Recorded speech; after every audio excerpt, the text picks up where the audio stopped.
అంతర్జాతీయ వేదికపై భారత్ను నిందించాలని మరోసారి యత్నించిన పాకిస్తాన్కు మళ్లీ భంగపాటు ఎదురైంది. జమ్మూ కశ్మీర్పై అనవసర ప్రస్తావన తీసుకొచ్చిన దాయాదికి భారత్ గట్టిగా చురకలంటించింది. ఆ ప్రాంతం ఎప్పటికీ భారత్లో అంతర్భాగమేనని మరోసారి స్పష్టం చేసింది. పాక్ చట్టవిరుద్ధంగా ఆక్రమించిన కశ్మీర్ భూభాగాలను ఖాళీ చేయాల్సిందేనని తేల్చి చెప్పింది.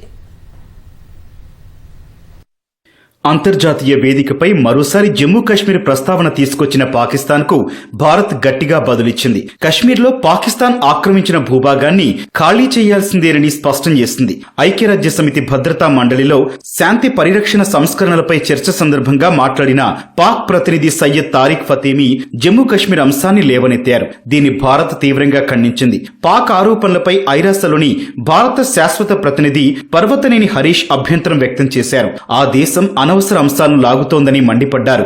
సంకుచిత విభజన ఎజెండాతో ఈ వేదిక దృష్టిని మళ్లించే కుతంత్రాలు చేయడం మానుకుంటే మంచిదని సూచించారు. India is compelled to note that the delegate of Pakistan has yet again resorted to unwarranted remarks on the Indian Union territory of Jammu and Kashmir. Such repeated references neither validate their illegal claims nor justify their state-sponsored cross-border terrorism. Jammu and Kashmir was, is, and will always be an integral part of India. Pakistan continues to illegally occupy the territory of Jammu and Kashmir, which it must vacate. We would advise Pakistan not to try to divert the attention of this forum to drive their parochial and divisive agenda.